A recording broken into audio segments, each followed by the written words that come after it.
everybody. It's Wednesday and welcome to If These Walls Could Talk. It's me, Wendy Stuart, and yes, I am dancing by myself again. Does anyone feel sorry for me? Why doesn't somebody at home just put on some music and dance so I'm not alone? But you know what? I'm never really alone because I have all of you and I have such incredible guests on my show. Tym Moss is still in Florida. He had tremendous success with his show, Little House on the Ferry. And right now, as far as I can see, he is just soaking up the rays. He had a picture of himself on Facebook riding what was called the yellow bus today. And Tim was wearing a yellow tank top. Listen, our Tim, he knows how to coordinate. So thank you all for being with us today. But you all know I like having other people in my life all the time. And I thought what would be really great today is we have an incredible producer on this show, Chauncey Dandridge. And Chauncey has been involved with an event that I was not able to do, but he's been doing it, I believe, since 2005 or 2007. It's called Dance Parade. And basically it was a movement to take back the streets and have people out there dancing. Because when they started shutting down the clubs and things under the Giuliani administration, they said, no dancing in the streets. But we all know as artists that dancing is self-expression. Dancing's cultural. So where would we all be without dancing? So Chauncey has been producing this event, Dance Parade, and there's so many different groups that are now a part of it. And he is going to come on and tell us a little bit more about it. All right, Chauncey, come on down. Hello. Hey, doll. It's weird to let myself into the room. It's kind of funny. I know. It's so weird to have you there. Hi, Chauncey. Hi. So you just Dance Parade was this Saturday. Okay. And there we go. We have the flyer for it. And it says back to the streets. Why do we have Dance Parade? Why do we have to get back to the streets? Well, the last 2 years were virtual because of COVID. So that's where the back to the streets comes from. Dance Parade started out as a protest to the cabaret law, like you were mentioning, that was originated back in like around the Prohibition days or whatever. And it was very, very racist and would stop jazz clubs from operating at the way that they wanted to, because they were trying to say that social dance wasn't an expressive art form. And then it kind of went away for a little bit, but then Giuliani brought it back to mess with a lot of the gay big dance clubs and a lot of to shut down clubs. It was basically used as a tool to shut down. For racism, for bigotry. Like it was just a way to oppress people. So I believe it was called Manhattan in Motion, was a group that was kind of fed up with it. And in 2006, they came up with the idea. I believe the first parade was 2007 because this was the 16th year that we just passed.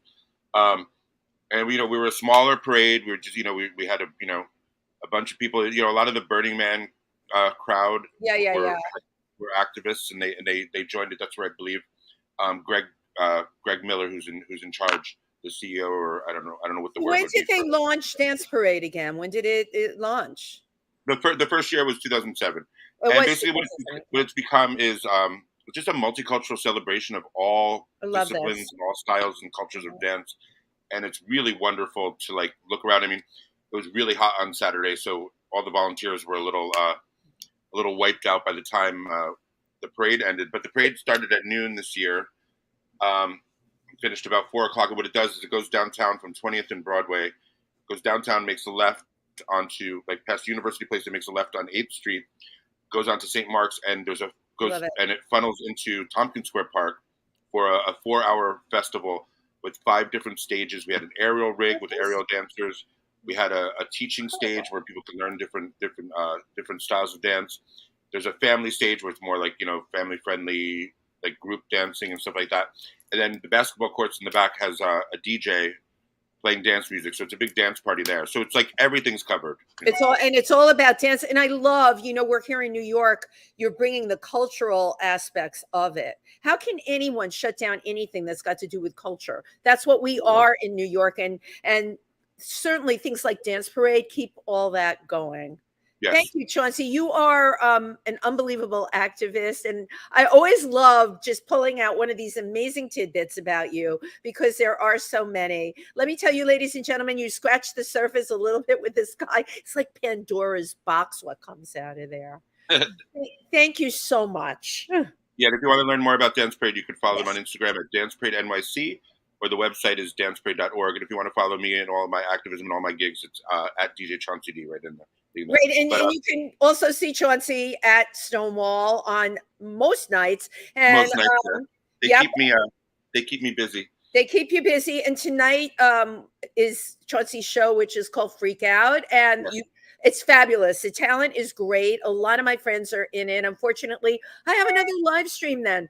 Chauncey, it starts at 6:30 and goes to 9. Am I correct? Yes. It's a very variety show. Variety with a lot of, you never know what you're going to get, from drag queens to poets to live musicians, everything. So you never know what you're going to get. That much I can tell you. But it's an amazing night. So if you can, stop on by, and people can also save the date for June 30th. We're doing Wendy will be a part of that. We're doing a fundraiser, Freak Out, and then there's another show we do at Stonewall called FAM. So we're kind of combining because there weren't a lot of spaces left in June because of Pride.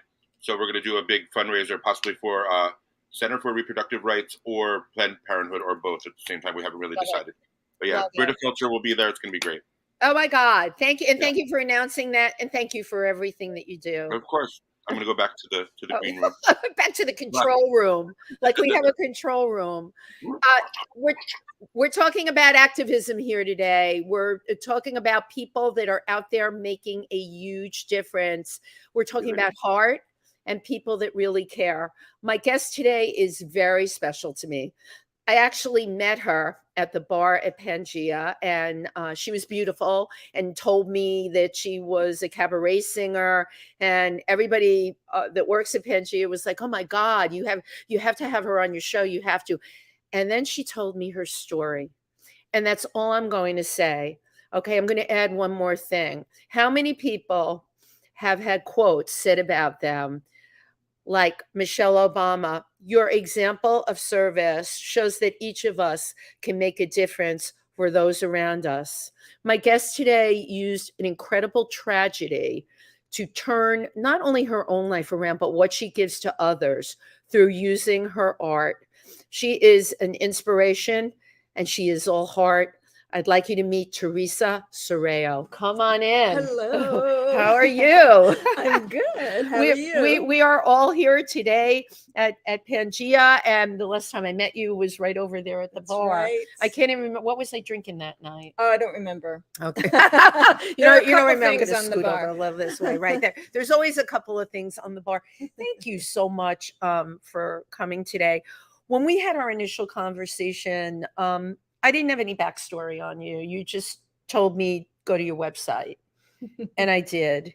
And there was your story. And once I read your story, I knew your name because I subscribed to New York Magazine. And I remember, I'm going to let you tell it as however you want to tell it. Okay. And then we were going to just move forward. Okay, great. Well, first of all, thank you for having me. I'm thrilled to be here, especially at PANGEA, my favorite downtown Lower East Side establishment. You have to come here and see all the great cabaret acts they have here. So it's actually the 20th anniversary soon, June 11th, 2002. Wow. I can't really believe that much time has gone by, but I live here in Manhattan. I'm a singer-songwriter, and I was delivering a press kit on foot. I was, one of hundreds of thousand pedestrians in Midtown. Well, actors, actresses, singers, if we're going back 20 years, we were hauling our stuff everywhere. Yes, that's right. My 8x10, my resume, I think we were still using those giant tapes then too. Probably. My God. Yeah. Yes. Social media was not quite, hadn't kicked in yet. It hadn't. So it was suggested I hand deliver this press kit to a booking agent. So I live here on the east side of Manhattan. I walked over to Fifth Avenue. I don't remember anything that happened that day. I have a couple of very vague memories. And one of them was I remember shaking somebody's hand. And then I left Fifth Avenue, was walking back home, was walking east on 34th Street. I got to the corner of Park Avenue and was waiting to cross the street. And for those of you who aren't aware, the vehicular traffic on Park Avenue goes both north and south. Know exactly where you were too. Yeah, not far from the Empire State Building. Right. So there was a driver, an impaired driver. Of a Ford Explorer SUV that was traveling north. Enormous car. Yes, it's a huge vehicle. Yeah. He got to 34th Street and decided, I'm going in the wrong direction. So he attempted to make a U-turn at 34th Street. When he made the left-hand turn, a southbound taxi cab could not stop in time and crashed into him. And then that veered him up onto the corner, the southeast corner where I was standing. And from what I'm told, this was 10 to 3 in the afternoon on a beautiful Tuesday. Like today. Right. Yeah, very a beautiful day today. like today. This was 9 months to the day after 9/11 on a Tuesday. On a beautiful day, by the way. 9/11 was a spectacular day. It was. Wow. And from what I'm told, there were a lot of people on the corner in front of me, and this all happened in a split second. They were able to get out of the way somehow, but he ended up pinning me to a 3-foot high metal post that you'll often see on the corners in Manhattan. What you're talking about. Yeah. And they're there to protect fire hydrants. And this post did its job. It protected the fire hydrant. But unfortunately, the crush injury pretty much took my right leg off at my hip joint on impact. Like in a split second, by someone who's impaired, poor judgment to be making a turn. Yeah. So everything, this series of events, and I say it like this because this is how life is. A series of events gets set up and then boom, life changes like that. And in a moment. In a moment. Yeah. Wow. I had no idea when I, went to bed the night before that was going to be the very last night walking on 2 legs, That is a way of putting it. I never thought, right, that a person's reality, we talk about parallel universes all the time, that now you have a different universe, you have a different reality. Right. A huge change. Do you remember the reactions of the crowd? And no, I don't remember anything. Thankfully, I don't really remember. I don't remember the accident at all.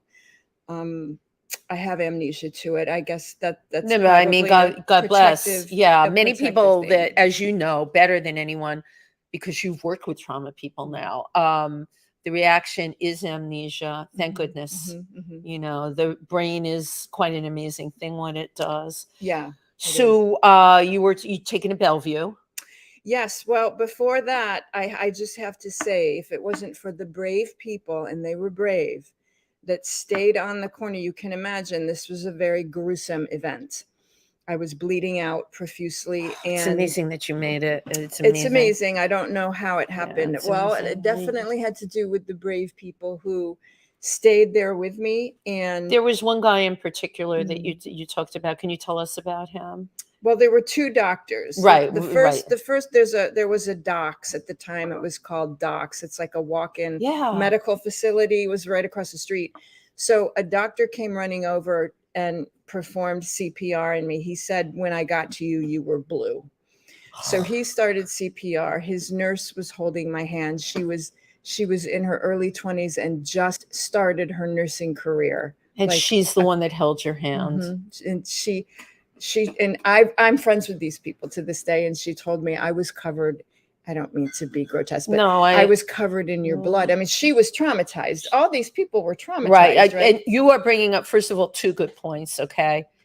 Your trauma is this is not something that happens to somebody. It's happening to anyone that's connected at that moment in time. Yes. Okay. Number 1. Yes. And number 2, they stayed with you. They stayed with you no matter what, because they were supposed to be there with you at that time. I do believe that now. I totally believe that. And the fact that you are still in touch with them is everything. It speaks volumes. Well, there was a second dentist that showed up, and he had just miraculously, he had gotten retrained in trauma That's the CPR person I the was night thinking before.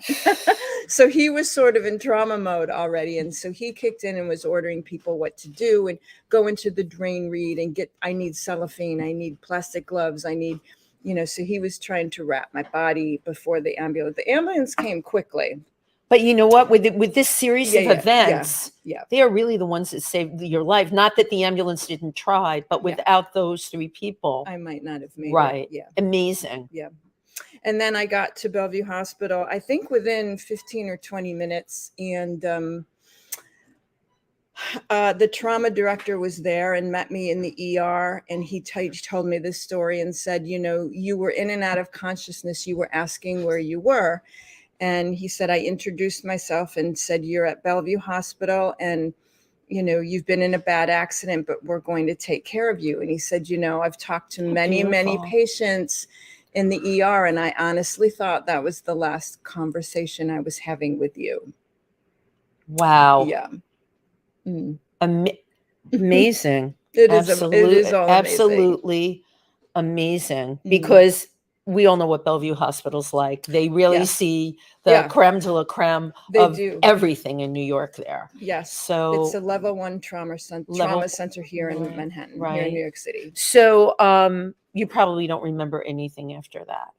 No, I was put into an induced coma because they had to do many surgeries in a short span of time. How many surgeries? I think they did around 4 or 5. God. How does a person survive this? Well, I don't know. I don't know. It's a combination of things. It's the power of prayer. I will tell you that. I totally believe that, but I also have to believe you were in a coma. You weren't praying. Somebody was watching you up above and decided she's got a lot of work left to do. Yeah, I think so. I write about that in my book, which I hope is coming out later. And you have to talk about that too. Yeah, okay. I will. Great. So how long were you in Bellevue for? I was in Bellevue a total of 3 months. That is a very, very long time. And in that 3 months, were there more surgeries, or they were rehabbing you, or? Yeah, there were more surgeries and rehab. So wow. It was a long physical initial acute recovery, as you can imagine. Right. I mean, I lost my entire right leg plus my hip joint. So I'm in the top 2% of all lower limb amputees. Usually lower limb amputees still have part of a leg. Yeah. It's very rare to lose the whole entire limb plus the hip joint. Right. That's like a person's whole right side. It is. Yeah. If you drew a stick figure, you just erase, one leg, and that's basically right. I would say, like, thinking about these kinds of injuries, which will bring me to where we go next, they're more found in people that go to war and get blown up. What do they call those things? They always want to call them an IUD, but it's not an IUD. It's very close. It's an IED, thank you. Improvised explosive device. Right. Yes. Your injury would be similar to that. Yes. And the trauma director even says this is a very similar war injury because his quote is, it looks like a grenade went off at your hip area. Wow. Yeah. Wow. So ironically enough, you said the injury happens 9 months after 9/11. And 9 months after the start of the Iraqi war. 9 months before. 9 months before, right? The 9 months, right? It was in between. So you were convalescing, for lack of a better word. You were doing I can't imagine what it was like for you mentally and physically, and all the things that were going on and all the things you needed. And yet all of a sudden you were made aware of this war. Right. What started going through your head?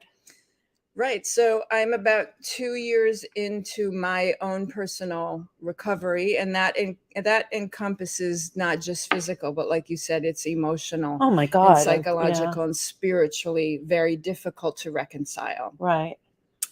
So I had gone into therapy right away in the hospital. Because Bellevue is also known as a psychiatric hospital. It is. Right. And thank you for pointing out, as a psychiatric hospital, the positive, because living in New York, They're like, oh, that street person's crazy and they need to be in Bellevue. Thank you for what you're Yes. saying about Bellevue today. Right. So you were able to get therapy, Yes, the kind of therapy you really need after something like that. You were able to get that right away. I had access to such amazing care at Bellevue, which is a public hospital. Right.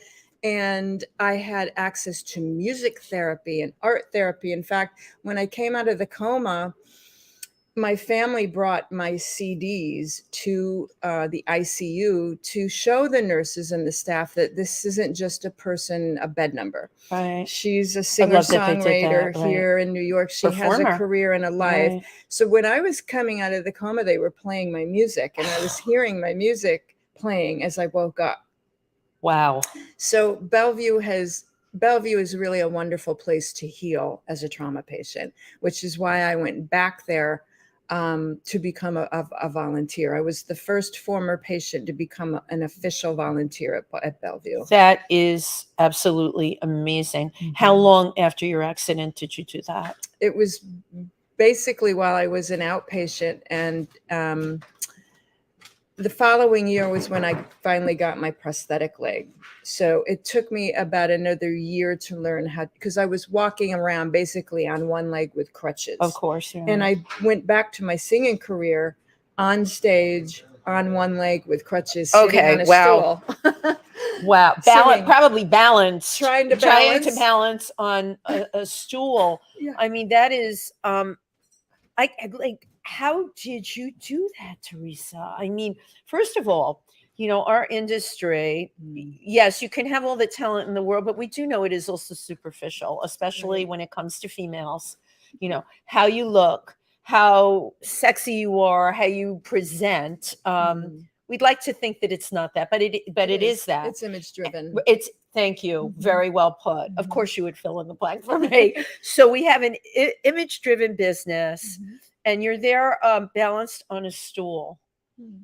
Like, what was going through your head? How does one, and this was your first performance, right? Actually, I had gotten booked right before the accident to sing the national anthem at a Coney Island baseball game. Okay, that's huge. It was huge. That's really huge. And so I'm going to get back to your performance on stage. Now I want to talk about the Coney Island.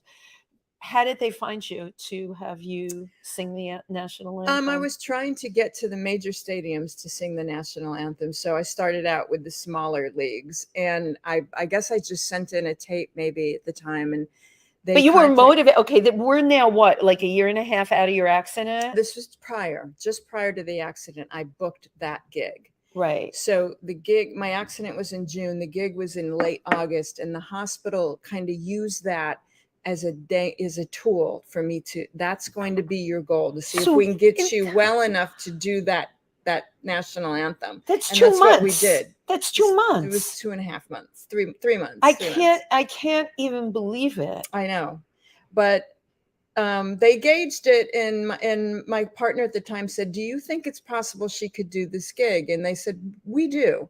She'll have to be wheeled out there in a wheelchair, but we think she can do it." So because girlfriend can sing. Well, that was it. They can't take that away from you. We were working on music therapy and practicing it, and I went home and was practicing it, and it was a big effing deal for me to do this national anthem at Coney Island. Right. Listen, it's a big effing deal anyway. I know other singers that have done it. It's a big effing deal. You've been to hell and back. Right. Okay. And now you're going to be singing the national anthem. And really not a lot of time went by from when you had your accident. That is just so unbelievable to me. But something in your head pushed you forward. My trauma doctor, again, his name is Jim Cushman. Before I was getting discharged, he came to my hospital room. Now, this is like 2.5 months later. And he said, "I just want to tell you something. You're going to get discharged tomorrow." He said, "When you leave here, it's going to be really hard. I'm not going to lie to you. You're going to have some really difficult moments. And I just want you to know," he said, "I watched you from the minute I met you in the ER. Right. I didn't think you were going to survive. While you were in the coma going through the surgeries," he said, "there was something inside of you that wanted to live, and you were fighting. And I need you to remind yourself of that on the hardest days. Wow. It really gets me emotional now. Wow. That you did this. He said, we did this much of the work as your clinicians, but you're doing this much. Right. So you have it in you to do this. So I'm telling you, it takes a community to get well, Wendy. And it's a combination of your caregivers, your loved ones, even strangers that come to you. I had other amputees who lived here in New York who were in the entertainment business. I mean, there was a certain point during my hospital recovery where I plummeted into depression. I would imagine, but I'm surprised that it's just a certain point. Because you are propelling yourself forward when there are other people, let's face it, it would have been a couple of years and a lot of therapy. And, I can't even speak for myself. What I always say there before the grace of God I always try and put myself in someone else's shoes. What you did was so incredibly hard. It was. Yeah. And it does last the rest of your life. It's still hard. Right. Not like that hard, but it's a continual recovery process. Right. On every level. Yeah. So this is why I wanted to be a volunteer, because my friends, when they saw I was sinking into my grief, I have a lot of friends in this business, and they reached out to other amputees they knew who were in the business and entertainers, and they came to visit me. Right. And that's what gave me the hope I needed. Somebody who could relate to my suffering. One of your own. Yeah. We say it's our tribe. One of your own tribe came. Exactly. Because I always say, I always call entertainers essential workers. Yeah. I did not coin that phrase. Jason from the Golden Gaze, he said, during the pandemic, we are the essential workers. I never thought of it that way. And not to diminish nurses or any of the other support groups. They were the main warriors. But the fact that as an entertainer, it's hard. You constantly have to get it up. I mean, all of these people in cabaret. We have a lot of really great friends that are all in cabaret. It's really hard. The fact that you got to talk to other entertainers that were being physically challenged gives you inspiration, because it's one of your own, and what you experience is what they experience, and that's that connection point. Absolutely. And that's what ultimately led to my advocacy work here in New York and beyond, and with the troops, and circling back to your question about, the Iraq War. So I'm a couple years into my recovery, and CNN starts doing reports on our troops coming back with grave amputations like mine and worse. Right. And they were being treated at Walter Reed Army Hospital in Washington, D.C. Now, if you all remember, this war was very controversial when it happened. Yes, I do. And we weren't prepared for it on any level, not on a combat level and not on a recovery level. Right. So our military hospitals were being absolutely overwhelmed. These guys were getting creamed. That's what I remember. They weren't well prepared. Right. And they shipped them. They were just shipped. They were. Like meat. Like cows to the slaughter, and that happens in a lot of wars. It does. And it's typical scenario. Right, and they weren't prepped. And I'm so glad you're bringing up Walter Reed, because a lot of people don't really know. Everyone knows the name, but the worst situations end up in Walter Reed. Exactly. So.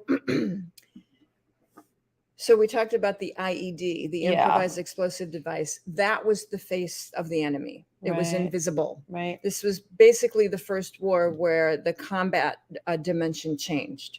The enemy was faceless. In other words, a soldier could be walking down a street or riding in a Humvee, and at any moment, a blast would come up from the ground, and they would be blown up and either perish and die, or be suffering multiple amputations, blast wounds. So Walter Reed was getting inundated. So go forward a couple of more years. It was the very beginning of 2007. That year changed my whole entire life. We had over 100,000 troops surging in Iraq. So you can imagine the amount of injuries that were happening weekly. I had this, I saw them on CNN, and So I was like, this was CNN, my heart broke, because I was still very much in my recovery, and at times feeling very sorry for myself. I was doing well. I was on my prosthetic leg. I was back into my career. Amazing. But I was still very much struggling on many levels. Well, why me? Why would this happen to me? Absolutely. Right. And then when I saw these young men and women coming back from this war like myself, basically the average age was 22 years old. I know. They were married with 2 children. That was the average demographic. Right. My heart just shattered. And I thought, I want to do at Walter Reed what I'm doing at Bellevue. I want to advocate for these kids. And it took a couple of years because they weren't letting civilians into these hospitals at the time. And I'm not going to let you just gloss over that. First of all, the fact that you thought you could take on Walter Reed, that's like, let's just go for the top. Honestly, there's VA hospitals everywhere that would have welcomed you with open arms and a lot less paperwork, and you could have gone in as a volunteer. But you wanted to go to Walter Reed. What did you think you could do there? I just wanted to be that person that came to me in my darkest hour and said, I know this seems hopeless, but you can do this. Right. Look what happened to me. I'm an example of your future. And I wanted to be that for these kids. It just, the humanitarian work really started when I was a patient in the hospital. My doctors, again, a credit to Bellevue, such compassionate caregiving. They would take me to other patients who were maybe 2-3 weeks behind me, who just had an amputation. This is while I'm in a patient. Right. You're already, right. You're a patient in that hospital. And they were letting me visit other patients who were a little bit behind me to give them hope. So this was all, like you said, this was all being designed in a certain pattern. When I read your story, I was sure of it. Now, I had a question prior to all of this. You're a performer, you're promoting your work, you're seeing agents, doing cabaret. Were you a humanitarian then? I was, because it was in you already. It was in me already. And like we mentioned, 9/11 was 9 months prior. And the first thing that I wanted to do as someone who lived, just 2 miles north of the pile, and had lost my high school classmate in that event, and just touched by the horror. We were all terrorized by it, right? Everyone who lived in New York. Our loft was on 20th and Broadway. Okay, so on 20th and Broadway. Right. Wow. Amazing. And when it happened, the smell, and you could see from there. You could. And you could see the smoke. Our wanting to do something, we went to one of the fashion stores on 6th Avenue and 34th, whatever. Oh my God, Burlington Coat Factory. Okay. And I had come with a couple of $100. I didn't know what else to do. I was going to buy, you don't know what to do. I was going to buy T-shirts for the firemen and some clothes. And I got the manager there. I wanted them to put hefty bags together for me. They ended up giving us a ton of stuff, and they wouldn't take any money. And we went over to where the Javits was. That's where they were, organizing everything, and dropped all the stuff off. And then I wanted to go to see if I could do something over at St. Vincent's. And I started talking to people, and they said, well, there's nothing you can do because they haven't brought anybody in. Right. And that was what that day was for all. We're New Yorkers. That was such an incredible thing. And here you are. You ended up carrying with you what you knew from then into who you were after your accident, and knowing that you had the power to change somebody's life and make a difference. And you were suffering, you were bad off, but yet you thought you could affect another amputee, and you did. And that is huge. And then you take it all the way to Walter Reed. Now, these guys have a totally different background than you. They're not performers, and they're small town kids. They're right. Let's talk about who ends up volunteering, getting drafted, or volunteering. Yes. They're going to get their college paid for. Mm-hmm. They're not wealthy. Right. All right. They need to do this. And I think that that's a very important point to make. Mm-hmm. Okay. Because it's not the sons or daughters of the wealth that are doing it. It's the kids from the small towns. I know some of them. Yes. They're going to get their school paid for. They'll get their master's degree paid for, and they can actually really be able to uplift themselves and go on and have a really great career. So it seems like a good deal. It does. Until you step on an IED. Yeah. And then it's not a good deal anymore. Unless there's a war raging and you have to be on the front line. Right, exactly. You sign that dotted line. You sign your life away. Yep. And they know that. And that's less than 1% of our American population that steps up to protect our freedom. Less than 1%. Less than 1%. Right. And there these kids are. They're at Walter Reed. It took you 4 years to get in there. What was that first experience like for you? So it's interesting that you mentioned the firefighters from 9/11 because that's how I got to Walter Reed. So a lot of our firefighters lost their fellow comrades. Yes. There was a gentleman named John Vigiano from Long Island. He lost his 2 sons in 9/11. How do you go on? His only children. How do you go on? How do you go on? Well, John decided, as a former Marine, I'm going to give back, and I'm going to visit with our troops who are suffering at Walter Reed. And this was his way to cope. It's as if he was taking care of his own children who didn't make it. Right. And I can see that, by the way. Yes. So he would organize FDNY trips, I think once every 2 weeks. I mean, it was like regularly. First of all, he was asked to go to Iraq to speak to our troops as a firefighter who lost his 2 sons in 9/11, to remind our troops why they're there. Okay. And when he was there, he met Gary Sinise, who was on the same mission. So, and then I end up meeting Gary later on. And then you end up, I was going to ask that, right? So word got around. I belong to some Italian-American organizations here in New York. I'm Italian-American. You are? I'm so shocked.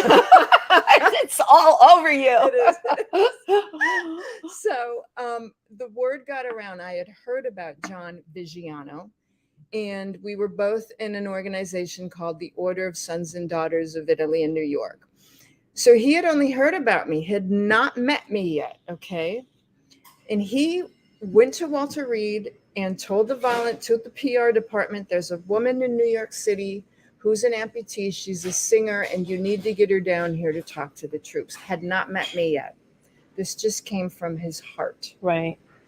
And about, I guess, a couple weeks after that, I was home eating dinner, and I got a phone call at 7:00 at night from the PR department at Walter Reed saying, we would like to schedule your visit to come here. And I was like, really? Like, they called me. Right. I know. You're sitting down like, well, you're Italian, have spaghetti and meatballs or pizza. Oh, I'm so stereotypical. And see, I can't imagine. You must have been like gobsmacked when you got that call. That's a great word. I was gobsmacked because I had been trying for 2 years to get there and was refused and refused and refused. And then they ended up calling me through the grace of this man who was going through his own suffering. And but this was, as you tell me, you've met these angels or point person all along the way. You had these point person. Yes. And they were sent to you. Yes. And of course that was going to be the way that you got in. This person was brought into your life, and then they call you. Yes. My God. Yes. Yes. So as you can imagine, we scheduled the trip, and I went with a close friend of mine. We drove down. We planned to stay a couple of days, and that first visit into Walter Reed Army Hospital completely changed my whole life and my career at that point. And it was a tiny little old physical therapy room, and I walked in and I had on a skirt, and at the time I just had a metal rod for a leg. Mm-hmm. I used to have, you could cover it, like right now you see I have a cover. It looks like I have a full leg. Right. But back then I decided if I'm going to go to Walter Reed, I want them to see I'm like them. This is who I am. Yeah. Yeah. So it was just one skinny metal rod, and I wore a mini skirt with a metal rod. God bless you. I adore you. Good for you. Good for you. And I'm sure they love the mini skirt. Well, it was a visual. It was a visual effect, right? Image driven, right? And I walked in, and it was basically a room full of blown up kids. And I thought, I can do this. I've been volunteering at Bellevue for 4 years. I got this. No, I saw things I couldn't even imagine, types of injuries. Right. And I got to talk with a lot of these men, and actually one woman who was a double below the knee amputee.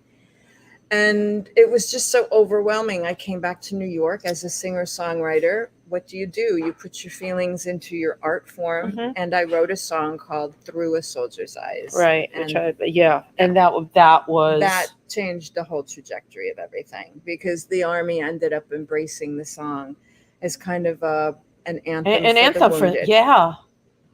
And I was asked to, by the department, this wasn't through the USO or anything like that. It was through the Department of Defense. I was asked to perform for our troops in that capacity. Amazing. Absolutely amazing how you got from point A to point B. I do want to show your talents. Well, I have your video. I'll forget that I have it because I'm so enthralled talking to you. And yes, this is one of your videos that I really liked. And Chauncey's going to put it on. We have you up there. Perfect. And so Michael Holland and I, he's a musician.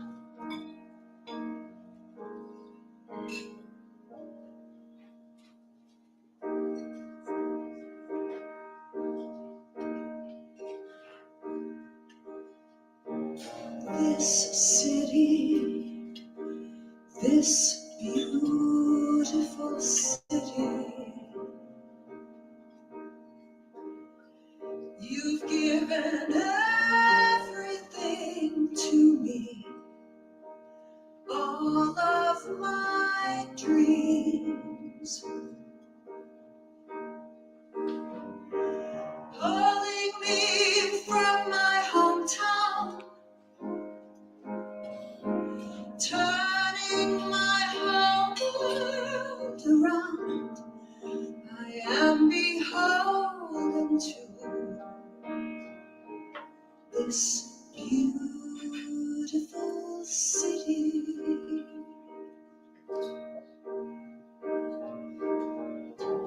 This city, so hauntingly gritty. You tried to take it all from me, all of my dreams, pushing me out to the ledge,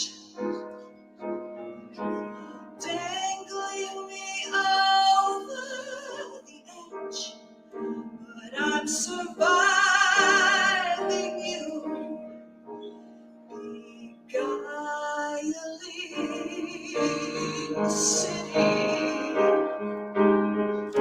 So the angels show the way, and the universe relay.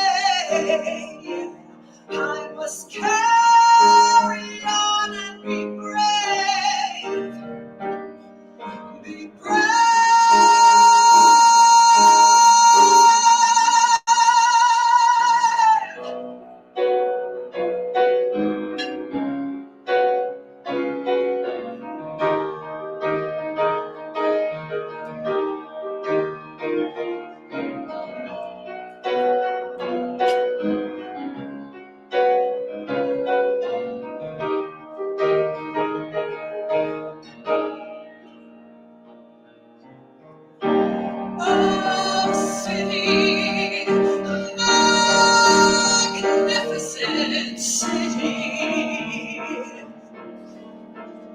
You're ever challenging and daring me to hold on. Nothing can keep us apart. Even when you're breaking my heart, you are everything, my beautiful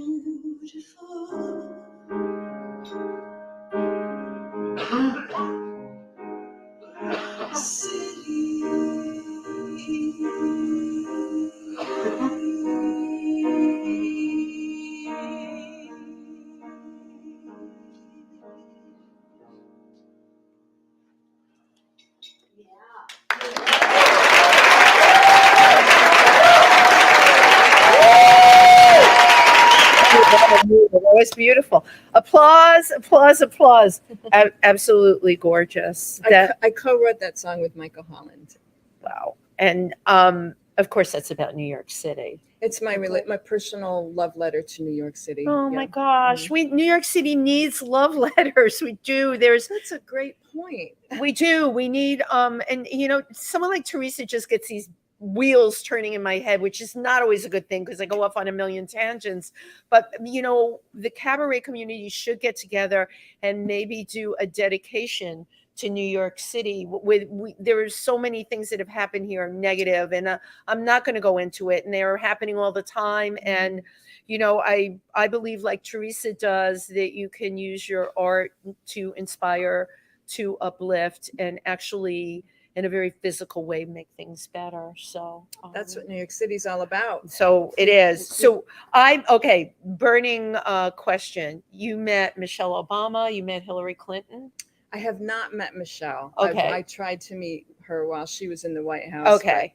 I love that. I tried to meet her while she was in the White House. It never really quite worked out. I wasn't invited to dinner that night. Didn't crack that nut. I didn't crack that nut. Hillary Clinton.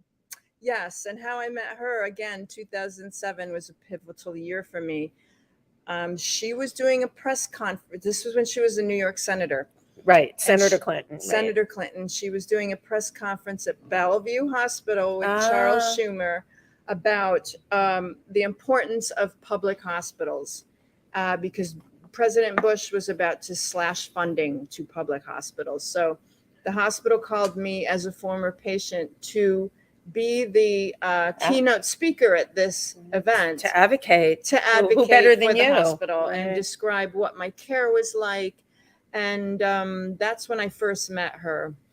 And she's very engaging and lovely. And she's everything that, you know, they say about when you meet Hillary, Mrs. Clinton, she'll treat you as if you're the only person in the room. And that's exactly how she is in person. That's and that's really good to know that. But how incredible. So, you know, here we are now, Theresa, we're 20 years away from all of this.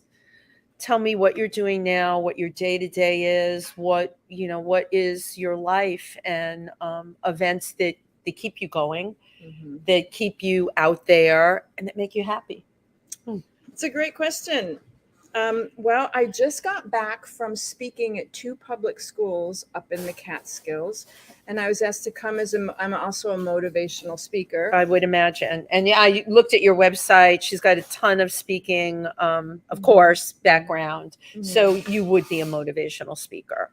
Yes, and I spoke to grades 3 through 12 in the public school system in a very small town in upstate New York. I did 4 school assemblies, and I tell them my story. I actually take off my prosthetic leg and give them a real idea of the type of injury I sustained and what my disability is. And we talk about disability. We talk about trauma. And I will tell you, Wendy, they were so engaged, especially the younger kids from grades 3, 4, and 5. And I'm so moved by what just happened yesterday in Texas. I mean, these children are suffering so much trauma in around America, around our country right now, and they want to talk about it.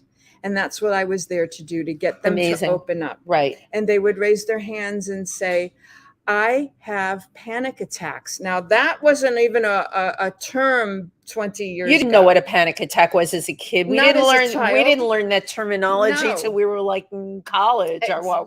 As an adult. These kids are what, like 6-year-olds? Third grade. So what is that? Maybe 8, 9, 10. And talking about panic attacks, right? Yes. These kids have been through the pandemic. Yes. I know the Catskill area, the economics up in that area are not great. I probably even know the town that you spoke in. And yet a lot of it is falling on a blind eye for a lot of these children. And you know this, having to learn on Zoom, it was the only choice, but lots of kids can't learn on Zoom. Right. They lost so much ground. They did. And then being isolated from their friends. Right. And I'm so glad you brought this up. And you know what? Kudos to the school that brought you up there to speak, because you're all about teaching empathy. And this is like a very, very non-empathetic time, if you ask me. What would happen, and Theresa just brought up what just happened in Texas. Completely unacceptable. And if any of us have to see any more thoughts and prayers, I'm going to lose it. What is it going to take to change things? Maybe it's going to take you talking to these kids, because these kids will grow up hopefully with an awareness. Yes. I mean, and they grow up in the gun culture, the school gun culture. They're taught what to do, when someone comes into their classrooms. Right. They have drills. Right. They have drills in the schools. And I know. It's unfortunate that that's all that's taken place since Sandy Hook. Right. Is, let's teach our students how to become combat warriors in school, right? Right. So right now, what I'm hoping will happen is that this galvanizes our youth the way that George Floyd's death galvanized our youth to get out and vote. Right. They got out in masses to vote in the presidential election that took place later that year. We have to do the same thing now with the midterms coming up. You're totally right. We have to replace 11 senators. It's just 11 people. There's 340 million people in this country. But if they don't get out and vote, we have to. Right. This is the only way we're going to change the sick gun culture that runs our country. I feel 100% about that, but I also feel that not enough is being done in our schools. I am in Milford, Pennsylvania on the weekends, which is very similar to that Catskill area that you were in. Yes, it's a gun culture. Okay. I'm going to put that to the side. It's very much also things like the pandemic happening. I can personally tell you there's tons of people that still, they use sentences like, let's go Brandon, that it was invented by the president of the United States. Let's go Brandon. I don't know where they got that saying from, but that the pandemic really didn't happen. Okay. The 3 million people didn't die. And Sandy Hook didn't happen. And said there were the Sandy Hook conspiracies. And you hear this stuff, all right, in this country. Well, no, I can't just put it with this country, because I have friends in Europe and there is this kind of insanity going on there. So what is it going to take? I agree with you. Voting, number one, really important, but I really believe in our school curriculums. I love that this school had you come and talk. I think she her speaking engagements should just be as many as she can take, because I think somebody like you has something to say. And also, you overcame great trauma. Trauma can come in all different ways, as you know. We suffer from it. We do. Right. But there's some worse trauma than others. Yours was, of course, life-changing. And yet you can take that and reach somebody that didn't have that trauma, but it maybe is deep in them what they went through. They will connect to what you have been through, and you will make them feel less alone. You will make them feel like they have hope. Right. Hope is a big thing. Talk to people now in this country. My God. I know. It's a hard time.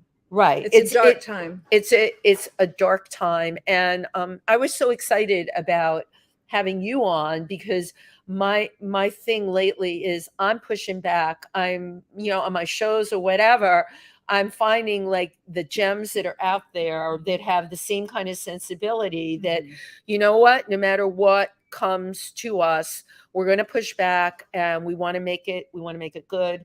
We want to make it better. TV certainly is constantly cramming these fantasies down our face. Listen, the Real Housewives, they're gorgeous. I love that. I think it's fine. But you know what? You cannot have people identifying with that or identifying with the Kardashians. It's not real. So let's put stuff out. Let's put stuff out there. Women against each other. It pits women against each other, right? Yeah. Then you have you. You're beautiful. You can sing, but you got a message. You got to have a gimmick. That's your gimmick. It's true. Well, it's true. And you gotta have a message. It's about connection. Right. Because the pandemic, what happened? We were completely disconnected from each other. We have to get back to human connection. Right. And you brought it up. We have to reach out to these kids in school because they are traumatized. They're going through all different kinds of trauma, and they want to talk about it. Right. And we have to save these children from becoming so broken that they're going to go out and find military gear and military weapons that they can purchase at 18 years old and do a mass massacre. You know, we have to connect with each other, and it starts with our youth. I completely agree with you on that. So I would assume going forward, you have speaking engagements set up. Yes, I'll be going back to that community to talk to more schools, and I want to do more of that. Just like you said, it has to happen. It's so desperately needed. So desperately needed. I always like to take a moment to thank all the people. Yeah, well, there's a lot of people, comments. but because Wendy doesn't really know how to work this computer, it's all an illusion. I'm only able. It doesn't scroll. Somebody's got to show me. Said she remembers docs. Okay. Hi, Margot. Margot Channing, part of our community, incredible performer. Her show is here June 4th. Oh, wonderful. And if you can come, Theresa, you're going to love Margot. She's redhead like you. And Margot's been through her own trip, shall we say, in the past year, which she talks about in her cabaret act. The one thing I will tell you about cabaret performers, including Tym Moss, who's my co-host, when you come see their show, it's not just about singing pretty songs. Who they are, what they've lived. Tell your story. And their story. Tell your story. Right. And the story, you know what? It's not sugar-coated. It's not sweetness and light, because we're all trying to live real lives here. Yeah. And you know better that stuff happens. Let me see who else. Marty Abusher, amazing. Marty is a very good friend of mine, big friend of the community. Suze GX, she signs on with her Chihuahua, Tucker. Suze always tunes in and supports. Apollo is on there. Apollo runs Bronx Pride. Again, amazing activist who is also going to be a guest on one of my other shows. So, you know what? We reach out there. We want to be surrounded by the positive people. Theresa has an incredible story. How can we purchase a book about this story? Well, I'm writing it now. I'm in one of the final drafts. Okay. So the goal is to have it come out this year because it's the 20th anniversary of the accident, and I had a big birthday this year. I won't tell you which one. Girl, none of them are as big as mine. Mine are. Hey, we're all blessed to just still be here. Thank you. We're here. And thank you for what you do, Wendy, because you're a connector. And I never knew, you know what? I never knew what to call it. For many years, and agents can't even define what I can do. That's what I am. I'm a connector. And I'm also, there's another terminology they have in Africa for people that just kind of like make things run smoothly. I'm a fixer. I'm a connector and a fixer. That's my title. Amen. We Under need that. Special skills. We're all part of the chain. Yep. Right. We're all part of the chain. So people can look forward to this book, which is great. Of course, you'll let us know here for the show and we'll publicize it. Do you have a show that you're going to be working on next year that you kind of have in the back of your mind that you're thinking of doing? I have to see what happens when the book comes out. I mean, I may it's going to be a lot of speaking engagements. Maybe reflects the book. That would be great. One woman kind of thing, one woman show kind of thing. I'm not sure. I also want to do a Barbara Streisand tribute. I love it. Oh my gosh. With her more obscure songs. Yeah, I've got a couple ideas, but I will be at the end of the month on June 26th, a Sunday, 3:00. I will be at this wonderful venue up on City Island. Oh my God. Of course, Island? I'm a Bronx girl. I've been to City Island. And if Apollo's listening, she knows where City Island is. Yes, it's called The Artist. It used to be called The Starving Artist, but it's The Artist Good. Cafe. The Artist And Cafe. I'll be there with Michael Holland on June 26th at 3:00. If anyone can come to that. Oh, how wonderful. So that's June 26th, 3:00. City Island, by the way, if you've never been there, it's just a really unique experience because it's got all those old bungalows that I know. I used to go out with someone that lived there, and it's very Italian. It can be very Italian. Firemen and policemen. Yeah, a lot of law enforcement. Yeah, law enforcement people there. It's great. It's a seaside community Good with food. boats and lots of yummy seafood. Yeah. And it's no one really knows. It's a hidden gem here in New York But City. we hardcore New Yorkers that have been born and raised there, and you drive over a causeway to get there. You do. You have to drive over a bridge. It's an island. It's great. That's why they call it City Island. Well, I cannot thank you enough. Thank you, Wendy. Thank you really so much. Tremendous. We will meet again, of course, at the bar, and we'll meet again at PANGEA, We will. the center of the universe. Yes. Their calendar is so booked here. Like normally, you know, I Thank would say God. who was coming up like during the pandemic because things were hard. And now, I mean, their calendar is bursting at the seams. Go to PANGEA.com and you have to look for yourself. The shows are wonderful. You're supporting a fabulous venue. You're supporting the artists, which it's not just cabaret artists here. I want you to know that all kinds of artists here, comedy, every kind of entertainment imaginable. They've took care of us for so long, and you know what? Now we take care of them. We all take care of each other. Thank you, everybody, for tuning in today. Bye-bye. Bye.